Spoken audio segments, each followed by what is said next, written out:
ಪಟ್ಟು ಹಿಡಿದು ಸಮಾಜ ಕಲ್ಯಾಣ ಖಾತೆಯನ್ನು ಪಡೆದರು ಕೆಎಚ್ ಮುನಿಯಪ್ಪ ಅವರು. ಹೈಕಮಾಂಡ್ ನಾಯಕರ ಮನವೊಲಿಸಿ ಖಾತೆಯನ್ನು ಪಡೆದಿದ್ದಾರೆ ಕೆಎಚ್ ಮುನಿಯಪ್ಪ. ಈ ಹಿಂದೆ ಆಹಾರ ಖಾತೆಯನ್ನು ನಿಭಾಯಿಸಿದ್ರು ಕೆಎಚ್ ಮುನಿಯಪ್ಪ ಅವರು. ಆದರೆ ಈ ಬಾರಿ ನನಗೆ ಆಹಾರ ಖಾತೆ ನಿಭಾಯಿಸುವಾಗಲೇ ಖಾತೆ ಬದಲಾವಣೆಯನ್ನು ಕೇಳಿದ್ರು. ಈ ಬಾರಿ ನನಗೆ ಸಮಾಜ ಕಲ್ಯಾಣ ಇಲಾಖೆಯನ್ನು ಕೊಡಿ ಅಂತ ಹೇಳಿ.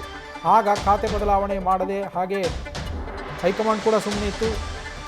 ಈಗ ಖಾತೆ ಬದಲಾವಣೆಯನ್ನು ಮಾಡಿದೆ ಕಾಂಗ್ರೆಸ್ನ ಹೈಕಮಾಂಡ್ ಮಟ್ಟದಲ್ಲಿಯೇ ಇವರು ಲಾಬಿಯನ್ನು ನಡೆಸಿ ಸಮಾಜ ಕಲ್ಯಾಣ ಇಲಾಖೆಯ ಖಾತೆಯನ್ನು ಪಡೆಯುವಲ್ಲಿ ಪಟ್ಟು ಹಿಡಿದು ಯಶಸ್ಸನ್ನು ಸಾಧಿಸಿದ್ದಾರೆ. ಅಷ್ಟೇ ಅಲ್ಲ, ನಿಮ್ಮ ಬದಲಿಗೆ ನಾವು ನಿಮ್ಮ ಮಗಳಿಗೆ ಅವಕಾಶವನ್ನು ಕಲ್ಪಿಸಿಕೊಡ್ತೇವೆ, ಸಚಿವ ಸ್ಥಾನವನ್ನೇ ನೀವು ತ್ಯಾಗ ಮಾಡಿ ಅಂಥೇಳಿ ಮನವೊಲಿಸುವ ಪ್ರಯತ್ನವನ್ನು ಹೈಕಮಾಂಡು ಮಾಡಿತು, ಮುಖ್ಯಮಂತ್ರಿಗಳು ಮಾಡಿದ್ರು, ರಾಜ್ಯ ನಾಯಕರು ಮಾಡಿದ್ರು. ಆದರೆ ಅದ್ಯಾವುದಕ್ಕೂ ಜಗ್ಗದೆ ಹೈಕಮಾಂಡ್ನವರೇ ಹೇಳಿದರೂ ಕೂಡ ಒಪ್ಪದೆ ನನ್ನ ಮಗಳಿಗೂ ಕೂಡ ಈಗ ನಾನು ಸಚಿವನಾಗಿರೋದ್ರಿಂದ ಮಗಳಿಗೆ ಸಚಿವರಾಗಬೇಕು ಅನ್ನುವ ಆಸೆ ಏನೂ ಇಲ್ಲ, ನಾನೇ ಸಚಿವನಾಗಿ ಮುಂದುವರಿತೇನೆ, ನಾನು ಹಿರಿಯ ನಾಯಕನಿದ್ದೇನೆ, ನನ್ನನ್ನು ಗೌರವಯುತವಾಗಿಯೇ ನೀವು ನಡೆಸಿಕೊಳ್ಳಬೇಕು ಅಂಥೇಳಿ ಹೈಕಮಾಂಡನ ಎದುರಲ್ಲಿ ಪಟ್ಟು ಹಿಡಿದು ಈಗ ಅವರು ಖಾತೆ ಬದಲಾವಣೆಯನ್ನು ಮಾಡಿಕೊಂಡಿರುವಂಥದ್ದು. ಸಮಾಜ ಕಲ್ಯಾಣ ಇಲಾಖೆ ಖಾತೆಯನ್ನು ಪಡೆಯುವಲ್ಲಿ ಅವರು ಯಶಸ್ವಿಯಾಗಿದ್ದಾರೆ ಅನ್ನುವ ಮಾಹಿತಿ ಸಿಗ್ತಾ ಇದೆ. ಕೆಲವೇ ಹೊತ್ತಿನಲ್ಲಿ ನೂತನ ಸಚಿವರ ಖಾತೆ ಹಂಚಿಕೆಯ ಪಟ್ಟಿಯನ್ನು ಮುಖ್ಯಮಂತ್ರಿಗಳು ರಾಜಭವನಕ್ಕೆ ರವಾನೆ ಮಾಡಲಿದ್ದಾರೆ.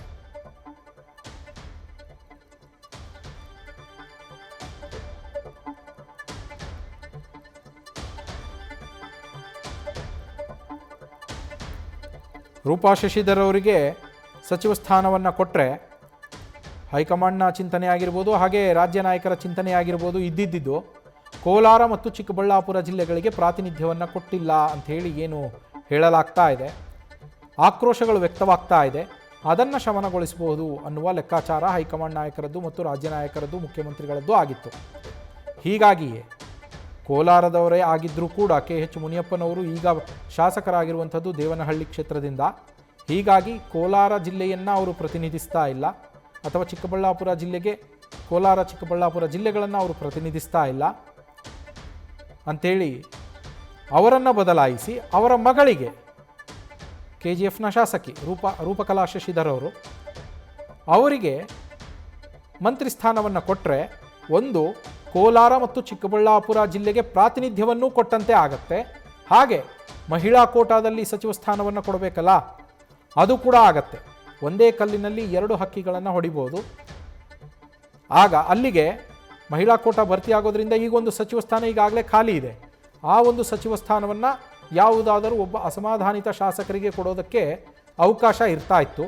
ಅಲ್ಲದೆ ಇನ್ನೊಂದು ಸ್ಥಾನವನ್ನು ಬದಲಾವಣೆ ಮಾಡಿ ಯಾರಾದರೂ ಒಬ್ಬ ಸಚಿವರನ್ನು ಸಂಪುಟದಿಂದ ಕೈಬಿಟ್ಟು ಮತ್ತೊಬ್ಬ ಅಸಮಾಧಾನಿತರಿಗೂ ಕೊಡುವ ಪ್ಲಾನನ್ನು ಕೂಡ ಹಾಕಿಕೊಂಡಿದ್ರು ಅಂತ ಚರ್ಚೆ ಆಗ್ತಾ ಇತ್ತು.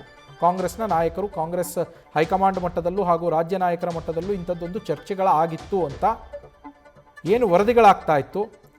ಆ ಪ್ಲಾನು ಸದ್ಯಕ್ಕೆ ವರ್ಕೌಟ್ ಆಗಿಲ್ಲ. ಯಾಕೆ ಅಂದರೆ ಇಂಥ KH ಮುನಿಯಪ್ಪನವರು ಯಾವುದೇ ಕಾರಣಕ್ಕೂ ನಾನು ಸಚಿವ ಸ್ಥಾನವನ್ನು ತ್ಯಾಗ ಮಾಡೋದಿಲ್ಲ, ನನ್ನ ಮಗಳಿಗೂ ಕೂಡ ಈಗ ಅಪೇಕ್ಷೆ ಇಲ್ಲ, ಸಚಿವರಾಗಬೇಕು ಅನ್ನುವ ಅಪೇಕ್ಷೆ ಅವರಿಗೆ ಇಲ್ಲ. ಯಾಕೆ ಅಂದರೆ ನಾನು ಮಂತ್ರಿಯಾಗಿದ್ದೇನೆ, ಹೀಗಾಗಿ ನಾನೇ ಮಂತ್ರಿಯಾಗಿ ಮುಂದುವರಿತೇನೆ ಅಂಥೇಳಿ KH ಮುನಿಯಪ್ಪ ಅವರು ಪಟ್ಟು ಹಿಡಿದ್ರು.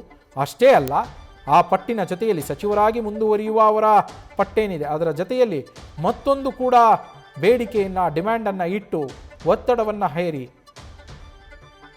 ಅದನ್ನು ಸಾಧಿಸುವಲ್ಲಿ ಯಶಸ್ವಿಯಾಗಿದ್ದಾರೆ. ಅದೇನು ಅಂದರೆ ಖಾತೆ ಬದಲಾವಣೆ.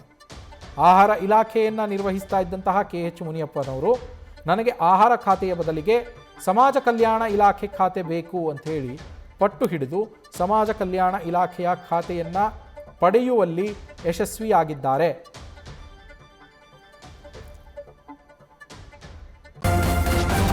ನ್ಯೂಸ್ ಫಸ್ಟ್ ನಿರ್ಭೀತಿಯಿಂದ ನಿಮ್ಮ ಪರವಾಗಿ.